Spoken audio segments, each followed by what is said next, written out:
नमस्कार, आप देख रहे हैं एचएनएन न्यूज और मैं हूं आपके साथ आर्या चतुर्वेदी। बुलेटिन की शुरुआत करेंगे इस वक्त की बड़ी खबर से। लखनऊ से इस बीच बड़ी खबर सामने आ रही है, जहां पर सीएम योगी आज कई विभागों की बैठक करेंगे। यूपी में बिजली कटौती को लेकर सीएम योगी की समीक्षा बैठक होगी।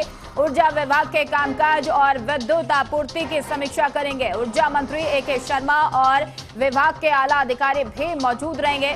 शाम 5:30 बजे आयुष विभाग की ये अहम बैठक होगी और शाम 6:30 बजे एसटीएफ के साथ सीएम की बैठक होगी। साथ ही 7 बजे कानून व्यवस्था पर सीएम की बड़ी बैठक होने वाली है। सभी जिलों के अधिकारी वर्चुअली बैठक में जुड़ेंगे।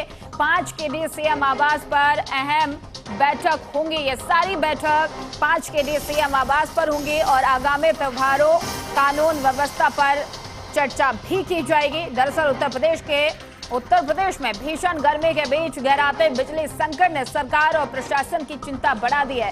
राजधानी लखनऊ समेत कई जिलों में घंटों बिजली कटौती, तकनीकी खराबी और लगातार बाधित आपूर्ति ने आम लोगों की परेशानी बढ़ा दी है। कई इलाकों में 8 से 9 घंटे तक बिजली न आने से लोग सड़कों पर उतर आए। विरोध प्रदर्शन और चक्का जाम की स्थिति लगातार बनी हुई है, जिसके बाद प्रशासन को सुरक्षा व्यवस्था कड़ी करनी पड़ रही है। हालांकि हालात की गंभीरता को देखते हुए मुख्यमंत्री योगी आदित्यनाथ ने रविवार को आपात और उच्च स्तरीय समीक्षा बैठक बुलाई है। इस बैठक में ऊर्जा विभाग के वरिष्ठ अधिकारियों और डिस्कॉम के प्रबंध निदेशकों को तलब किया गया है। माना जा रहा है कि बैठक के बाद बिजली आपूर्ति में लापरवाही और अव्यवस्था को लेकर जिम्मेदार अधिकारियों पर सख्त कार्रवाई भी हो सकती है।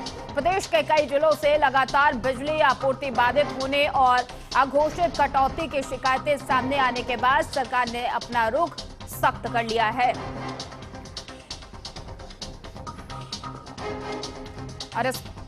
और इस खबर पर अधिक जानकारी के साथ हमारे संवाददाता पुनीत मोहन हमारे साथ फोन लाइन पर जुड़ चुके हैं। पुनीत, उत्तर प्रदेश की अगर बात करें तो बिजली कटौती लगातार बढ़ती जा रही है। कहीं कहीं 8-8, 9-9 घंटे बिजली गायब रह रही है और ऐसे में आज ये हाई लेवल की मीटिंग, क्या लगता है कि इसमें आज सारे जो समस्याएं हैं आम जनता की बिजली को लेकर वो सॉल्व हो सकती हैं? कितनी अहम रहने वाली है ये बैठक, पुनीत? देखिए आर्या, कुछ ही देर में मुख्यमंत्री आवास पर उत्तर प्रदेश में बिजली आपूर्ति को लेकर के एक बड़ी बैठक होनी है, जिसमें सभी डिस्कॉम के जितने भी सीनियर ऑफिसर हैं वो जुड़ेंगे। ऊर्जा विभाग के सभी सीनियर ऑफिसर जुड़ेंगे। और जो बात आपने कही कि 8 से 9 घंटे की कटौती हो रही है, हालात तो कई जगह ऐसे हैं कि जहां 8 से 9 घंटे ही केवल लाइट मिल रही है, बाकी पूरा का जो समय है वो पूरा समय कटौती में जा रहा है। लाइट की जो आवाजाही है वो इस तरीके से है कि लाइट आती कम है और जाती ज्यादा है। यानी कि अगर लाइट आई तो 10 मिनट बाद फिर लाइट चली जाती है, जिसके चलते लोग खासा गाँव परेशान है, क्योंकि अब डीजल गांवों हैं, ऐसे में उनको अपनी खेतों की सिंचाई करने की केवल एक ही निर्भरता है, वो है लाइट, जो कि आ नहीं रही है। फिलहाल तमाम तरीके की बयानबाजी भी देखने को मिली, जिसमें आरोप लगाया जा रहा था कि समाजवादी मानसिकता के ऑफिसर हैं और वो ऐसा कर रहे हैं। लेकिन सबसे बड़ा सवाल है कि आखिर विभाग के बैठे उच्च अधिकारी क्या कर रहे हैं? 100-150 अगर समाजवादी मानसिकता के अफसर हैं तो क्या वो जाकर के गली मोहल्लों में लाइट काटते हैं या जाकर के कहीं फीडर बंद कर देते हैं? ये अपने आप में एक बचाने का बयान था, जिसको लेकर के सोशल मीडिया पर काफी ट्रोल भी हुई है, सरकार की किरकिरी भी हुई है। ऐसे में मुख्यमंत्री, लेकिन ऐसे में ये माना जाए कि सरकार के विपक्ष लगातार किरकिरी कर रही, लगातार सवाल खड़े कर रही है, आम जनता भी प्रदर्शन करने पे मजबूर है। अगर इसमें अधिकारियों की लापरवाही सामने आती है तो उन पर भी आज गाज गिर सकती है। कोई बड़ा एक्शन सीएम योगी आदित्यनाथ आज इस बैठक में ले सकते हैं, पुनीत?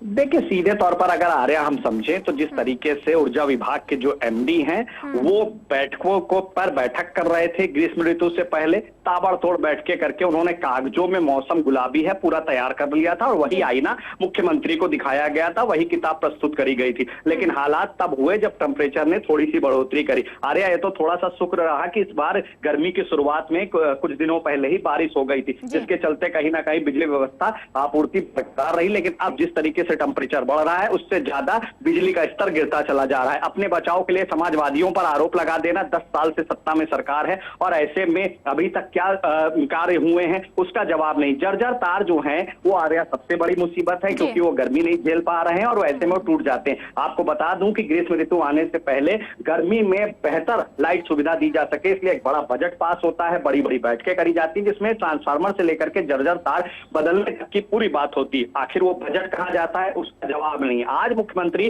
सभी अधिकारियों के पेच कसेंगे। आज मुख्यमंत्री यही सवाल करेंगे कि जो इतनी बड़ी बड़ी बैठकें करी गई, उसका इतना खर्च किया गया, इतना बड़ा बजट पास किया गया, तो आखिर वो पैसा गया कहाँ? क्योंकि ये कह देने से कि समाजवादी मानसिकता के लोग खराब करें, समाजवादी मानसिकता के लोग प्लास लेकर के कहीं जाके बिजली नहीं काट रहे हैं और आप बैठ करके क्या कर रहे हैं। कई अधिकारियों का ट्रांसफर लखनऊ में इसलिए किया गया दूसरे जिलों से कि बिजली व्यवस्था को सुचारू किया जा सके, और ये वही अधिकारी हैं जिनको कुछ दिन पहले लखनऊ से बाहर भेज दिया गया था। देखिए, जब से वर्टिकल व्यवस्था लागू हुई है, इसका पुरजोर विरोध कर रहा था बिजली विभाग, क्योंकि पहले किसी भी तरीके से जेई और एसडीओ मिल करके बड़ी बड़ी प्रॉब्लम सॉल्व कर देते थे, लेकिन अब वर्टिकल व्यवस्था ने सब कुछ ध्वस्त कर दिया है और वर्टिकल व्यवस्था के ही चलते लोगों में हाहाकार मचा है। लोग रात को सो नहीं पा रहे हैं, न दिन में लाइट है न रात में लाइट है, और ये लाइट अब यूपी से निकल करके नेशनल मुद्दा बन गई है। सरकार की किरकिरी हो रही है और अब जवाब देने के बजाय ऊर्जा मंत्री हो या ऊर्जा विभाग के अधिकारी हो। बिल्कुल पुनीत, और जो भी बैठकें की जाती है उसके बाद से तमाम कागजों में सब चंगा से ही दिखाया जाता है, लेकिन धरातल पर तस्वीरें कुछ और ही होती है। बहुत बहुत धन्यवाद